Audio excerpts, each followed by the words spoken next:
Exercise is hard enough as it is. You don't want to make it any harder by doing it the wrong way. So in this video, I'm going to show you 2 things you need to avoid when you're working out. It doesn't matter if you're working out at home or at the gym. These are the exact same tips that I give to all my students, and they've all gone to see some amazing results. So you know it works. Before we get started, don't forget to give this video a like, subscribe to my channel, and hit the bell to get notified every time I post a new video every week. It really helps support my channel. All right, let's get into it.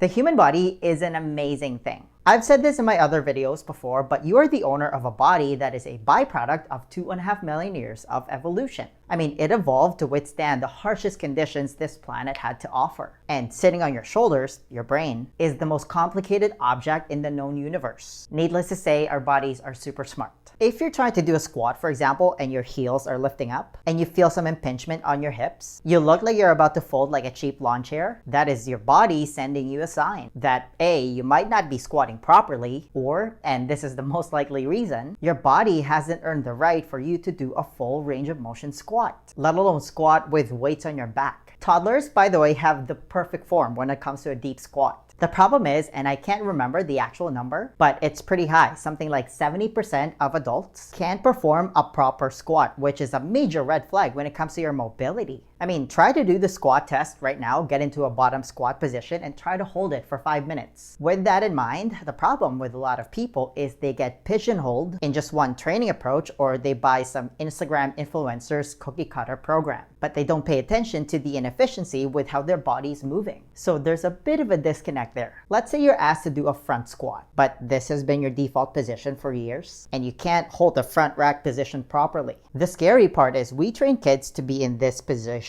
at a very young age these days. So maybe you're not ready to do a front squat, but there's no reason why you shouldn't be able to switch to a goblet squat, which is way less demanding to your body, and it still accomplishes the same stimulus. That's why it's so important to do a proper movement assessment and have a good understanding of your body so you can do the proper exercise. If you're working closely with a coach that knows proper human mechanics, then you're gonna be fine. But a lot of times, people get intrigued with group fitness classes. And this is one of my biggest issues with mainstream fitness. Let's use CrossFit as an example. I'll always be thankful for it because it paved the way for me to become a national level weightlifter and showcase my skills in international competition. But just like with a lot of things, it's not perfect. What often happens is people just start jumping into it, not realizing that just because you see someone doing it, maybe they watch the CrossFit Games, which crowns the fittest on earth, it doesn't mean that it's what you should be doing at this point in time. That doing snatches and clean and jerks should be your starting point. Again, your body hasn't earned the right to do it.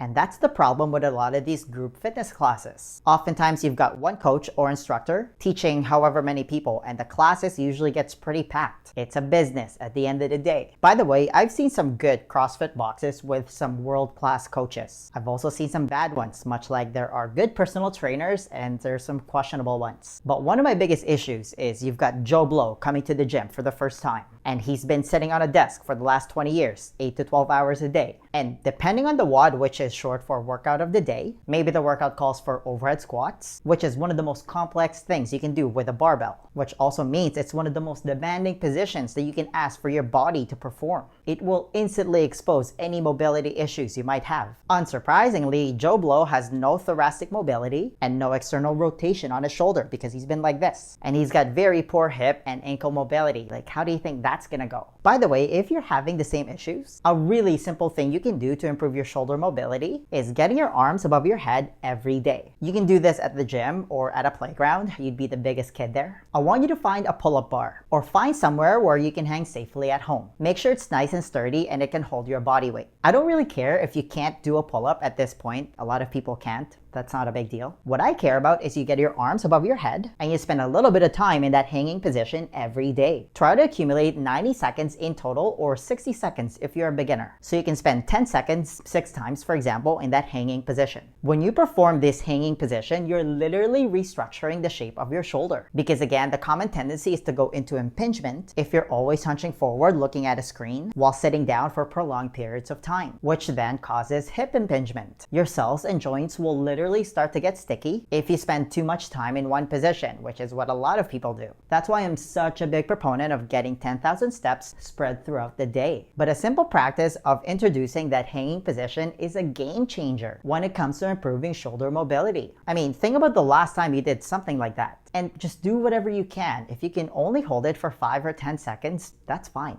If you don't, your joints and muscles will literally start to atrophy. Hanging with your arms overhead is the remedy. Now, going back to group fitness classes, again, people are often asked to do an exercise or a movement that they have not earned the right to do. I get a mild aneurysm every time I see someone do an improper snatch during a workout, and the coach misses it because the class is too big, and that person just doesn't know any better. Next thing you know, Joe Blow is complaining about shoulder pain, and he's out for a long time because he just blew out his shoulder. And I just think that there's an easier way to get that same training stimulus. There is no reason why you have to commit to a one-size-fits-all approach. For example, I can get the same training effect for someone doing a mad ball slam compared to lifting a barbell if we're talking about a ground to overhead movement. Does it really matter what movement you do as long as you get to your desired destination?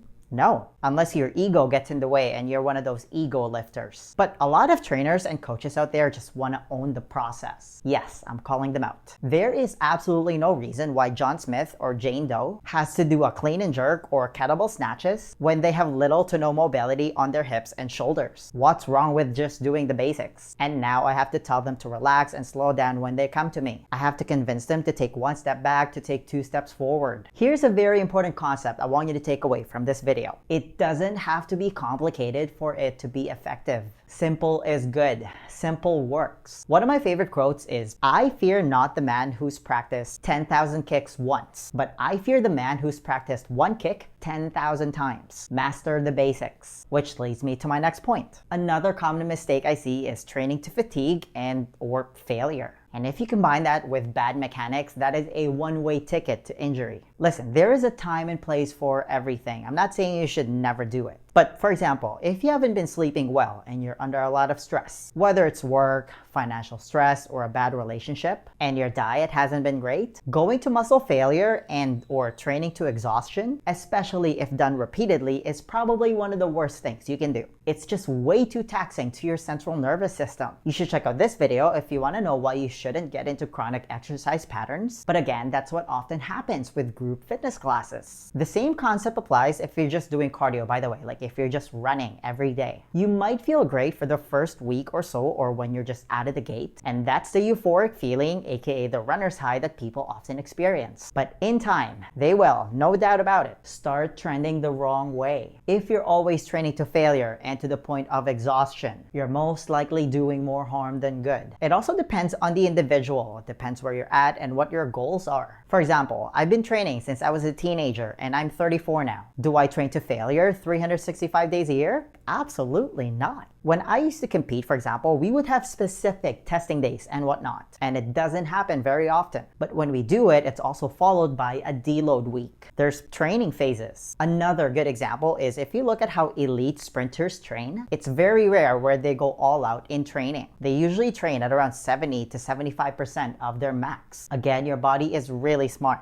If you go to the gym and you're just not feeling great, there is absolutely no rule that says that you're not going to make progress by just going through the motions and just taking it easy. That's why I always say that there are levels. You shouldn't feel like you just had a near-death experience after your workout for you to make progress. I tell people now when they come up to me and then they say they're exhausted, I'm like, start training less. If you're constantly going 5 days a week, go 4 days a week, or even just 3. And then people wonder if they're gonna make progress from that. Absolutely, because you're gonna stay healthy, you're gonna feel better after working out, and you're gonna look forward to training again. And you're gonna be more active overall because you don't feel like you just got hit by a bus every day from training. There's also so much more value to just increasing general everyday movement when you're not working out because you actually have the energy to do it. Rather than going to the gym first thing in the morning, it's a near-death experience every time, then you just turn into a couch potato for the rest of the day because you're so tired. So this assumption that you need an hour at the gym 6 days a week doing some complicated movement that your body hasn't earned the right to do, it's highly overrated and completely unnecessary. Going to failure and training your muscle to exhaustion every day is a very hard thing to do. It's just not sustainable.